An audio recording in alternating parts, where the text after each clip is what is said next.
नमस्कार, मी सारिका देवरुखकर. तर टायटलवरून समजलं असेल की आज आपण काय बोलणार आहे. तर एखाद्या स्त्रीनं जर बाबा नाव कमवायचंय, स्वतःच्या पायावर उभं राहायचंय, पुढं जायचंय हे ठरवलं तर सगळ्यात आधी तिला परमिशन घ्यायला लागतं घरच्यांची. मी करू का नको. ज्या स्त्रियांना घरच्यांचा सपोर्ट आहे ते चांगलंच आहे, भारी म्हणायचं, नशीब काढलं त्यांनी. त्यानंतर मग आपल्याला जे काही करायचंय त्यासाठी बाहेर पडावं लागते. कारण युट्यूबवरून थोडीफारच माहिती मिळते, खरी माहिती आपल्याला बाहेर पडायला लागते. मग आपण माणसांना भेटणार, लोकांना भेटणार, त्या वेगवेगळ्या आयडियाज बघणार, वेगवेगळे मार्ग बघणार, काय फायदा होईल, काय तोटा होईल, सगळं हे आपल्याला बाहेर पडावं लागते. बाहेर पडायच्या नंतर जसं तुम्ही बाहेर पडताय, मग तुम्ही आयडियाज गोळा करायला, त्या जो व्यवसाय करणार असाल त्या व्यवसायाची माहिती मिळवायला कुठल्या ना कुठल्या कारणासाठी तुम्ही बाहेर पडणार. आता बाहेर पडताय म्हटल्यानंतर घरात जो गाऊन घातलाय त्याच गाऊनवर तुम्ही बाहेर जाणार नाही, बऱ्यापैकी तुम्ही आवरणार. ठीक आहे, मग तिथं काय लय नटापटा म्हणून असं नाही, पण बेसिक तरी आवरणार. मग तुम्ही आता हे जर ज्या नवीन महिला असतील त्यांच्यासाठी बरं का, ज्या आता ह्यातनं गेले त्यांना ते अनुभव आलेला असणार आहे. तर मग तुम्ही बाहेर पडाल्यानंतर रोज तुम्ही आवरणार. मग तुमच्या गल्लीत चालू होते, बापरे बघितलं काय कशा आवरून राहायला लागल्या. मग ती आपल्या सासूला सांगणार, आपल्या नवऱ्याला सांगणार, आधी राहत नव्हती आता बघितलं का कशी राहत्या. झालं तुमच्या माग लागली आता साडेस्ती, हे समजायचं. कारण हे सुरुवात असते. त्याच्यानंतर हे तुम्ही तुमच्या कामाच्या पुढे निघत असताय, पण हे मागं सगळं कारस्थान चालू झालेलं असते. मग नंतर जरा सासूचं किंवा नवऱ्याचं वागणं बदलतंय आणि ते आपल्याला जाणवते. पण त्यांना त्यांच्यासाठी पण त्या गोष्टी नवीन असतात. ठीक आहे, आपण समजून सांगायचं, पण हे पुढं चालल्यानंतर हे घडणार हे लक्षात ठेवा.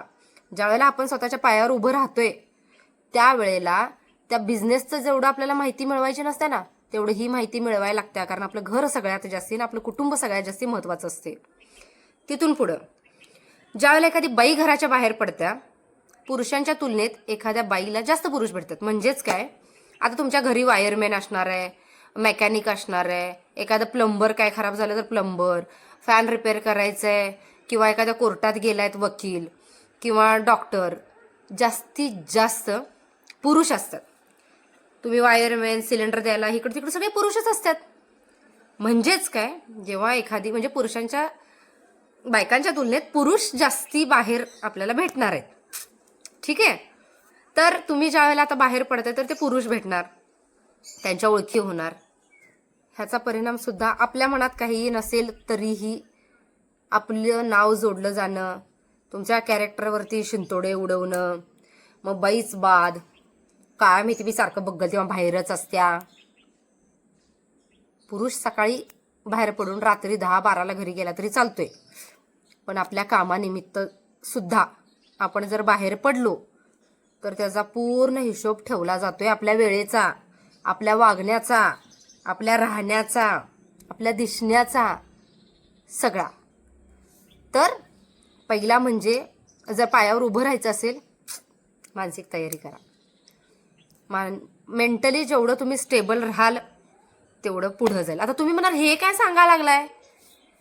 एखाद्या स्त्रीला भयानक मेंदू असतोय, तिला बाकीच्या सगळ्या गोष्टी कळत असतात, सगळं भरपूर तिच्याकडे नॉलेज असते, तेवढा त्याचा मेंदू पण तिचा शार्प असतोय, पण ती मेंटली वीक असते. म्हणजे जरा कोण बोलले की रडू येणं, वाईट वाटणं.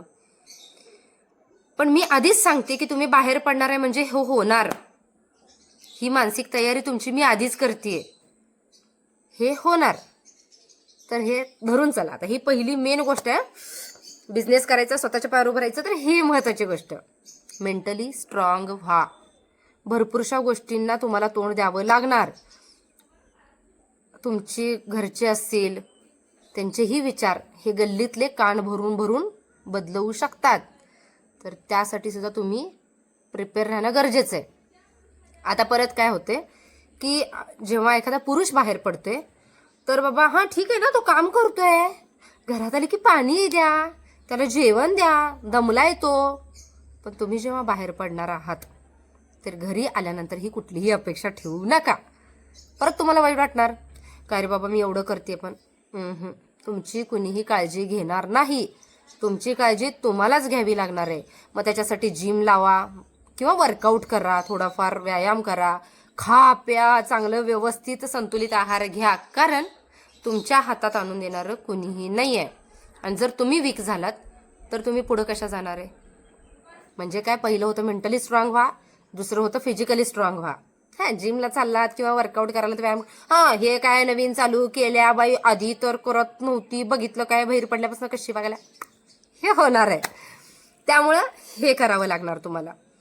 आणि मुलं, आपली मुलं जर लहान आहेत तर जे सासू सासरे म्हणतात ना की सासूनेनं सासू सासऱ्यांना सांभाळलं पाहिजे, त्यांना बघितलं पाहिजे, म्हातारपणाचा आधार असतात. ज्या वेळेला आपली सून पुढं जायचा प्रयत्न करत असत्या त्यावेळेला जर सासू सासरे सपोर्ट करत असतील, तिला समजून घेत असतील, गॅरंटेड सासू सासरे म्हातारे झाल्यानंतर ती सून त्यांना सांभाळणारच आहे.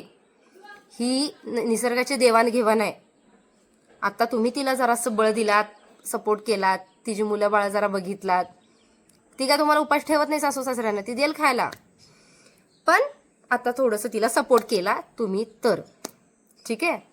तर जे म्हातारे वगैरे कोण असतील ते व्हिडिओ बघत असतील तर समजून घ्या.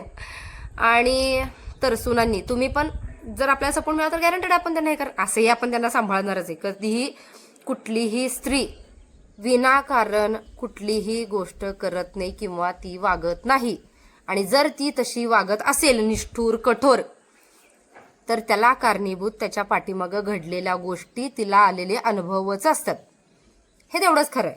त्यामुळे कुठली बाई जर अशी वागत असेल, कोण सासू सासऱ्यांना त्रास देते, कोण उलट बोलते, कोण तर नवऱ्याला जास्त उलट बोलायला लागली, त्याच्या पाठीमागचं ज्या काही गोष्टी असतात की नाही त्या बाईलाच माहीत असतात. ठीक आहे. तर पुढं आता बिझनेसमध्ये तुम्हाला उतरायचं आहे किंवा स्वतःचं काहीतरी ओळख करायची आहे किंवा छोटाफार थोडंफार काहीतरी करणार आहात, तर मेंटली, इमोशनली, फिजिकली तुम्ही फिट पाहिजे. त्याच्यानंतर तुमचं हे बाकीचं नॉलेज ते जास्तीत जास्त गोळा करा, बायकांना भेटा. आणि महत्त्वाचा मुद्दा राहिला, तुम्हाला जर आयुष्यात पुढं जायचं असेल, पहिली गोष्ट म्हणजे ज्या बायका फक्त घर सांभाळतात, धुणं भांडी करतात, लोटून फरशी करतात, मग 10-11 नंतर ह्या मैत्रिणीला फोन लाव, त्या मैत्रिणीला फोन लाव, गल्लीत जरा जाऊन बस, मग पलीकडे जरा जाऊन बस, मग सगळ्या घोळका घ्यायचं, गल्लीत तिचं लई चालत असते, किंवा पै पाहुण्याच्या सगळ्यांच्यात लाडकी असत्या, अशी बाई भयानक असतात. ती बाई म्हणजे भयानक म्हणजे काय, मेंटली फार चालू असत्या, बोलताना गोडगोड बोलणार, सगळ्यांशीच गोड बोलून राहणार, इकडचं ऐकणार, इकडे जाऊन सांगणार, इकडचं ऐकणार, तिकडे जाऊन सांगणार. आपण काय बोललो ते नाही सांगणार, पण समोरचे काय बोलले ते सांगणार. मग त्या बायकांजवळ जर तुम्ही गेलात आणि बसत असाल, बंद करा, कारण ती फक्त तुम्हाला मेंटली हरॅस करणार.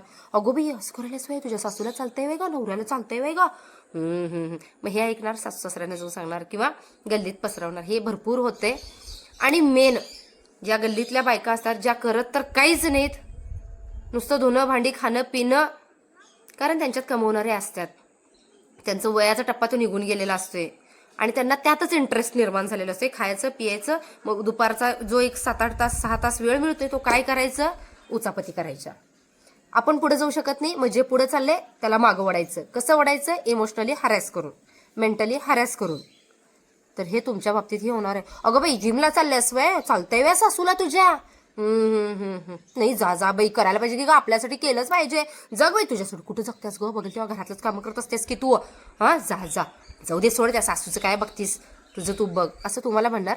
आणि तुम्ही पुढे गेला की सासू परत त्याच बाईजवळ जाऊन बसत्या, मग तिला काय म्हणणार, अगो बाई तुझी सासून बघितलंस काय, कसं करायला लागल्या, कसं वागायला लागल्या, गेली बाई. आता पोरगं पण तिचंच ऐकणार, तुमचं काय ऐकत नाही. एकंदरीत काय, तुमचं फिनिश. त्यामुळं ह्या बायकांना पहिला टाळा. ज्या बायका प्रोग्रेसिव्ह विचार करतात, त्यांना पुढं जायचं आहे, ॲम्बिशियस आहेत, आयुष्यात काहीतरी करायचं आहे, बनायचं आहे, नॉलेज आहे, अशा व्यक्ती किंवा लेडीज, त्यांच्यासोबत तुम्ही वेळ घालवा. विचार छान होतील, पॉझिटिव्ह राहतील, पुढं जायच्या गोष्टी अजून नवीन तुम्हाला शिकायला मिळतील. ज्या खरंच रोज नव्यानं विचार करतात, नवीन गोष्टी शिकत असतात, अशा व्यक्तीसोबत वेळ घालवा, गॅरंटेड तुम्ही पुढे जाल. ठीक आहे. तर भरपूरशा गोष्टी मी सांगितलेल्या आहेत की जर बाहेर पडणार असाल तर तुमचं कॅरेक्टर खराब केलं जाणार, तुम्हाला नावं ठेवली जाणार, तुम्ही त्यांच्यासाठी तुम्ही चांगल्या नसणार आहे, तुम्ही एकदम वाईट असणार आहे. कारण आपण एकटे ॲट अ टाईम सगळ्यांना खुश ठेवू शकत नाही, कोणीतरी दुखावलं जातंच. आणि जी व्यक्ती सगळ्यांनाच खुश ठेवत असत्या ती कुणाचीच नसते. ठीक आहे. तर मेंटली हरास होऊ नका, छान विचार करा, छान पुढे जायचे प्रयत्न करा, नवीन नवीन गोष्टी शोधा, नवे नवे मार्ग शोधा, स्वतःवरती प्रेम करा, छान जगा, मस्त जगा, कॉन्फिडंट राहा. आणि जे उलट बोलेल उलट बोलायची तयारी ठेवा. जे छान बोलेल त्यांना छान बोला. आणि जे तुम्हाला पुढं जायला मदत करतील, तुम्हाला मेंटली रिलॅक्स ठेवायला मदत करतील, त्यांच्याशी बोला, भेटा, गप्पा मारा, आपलं कुटुंब सांभाळा. आणि आपली मुलांवरती आपण प्रेम करतोच, त्याचबरोबर स्वतःच्या पायावरती उभं राहा. ठीक आहे. धन्यवाद.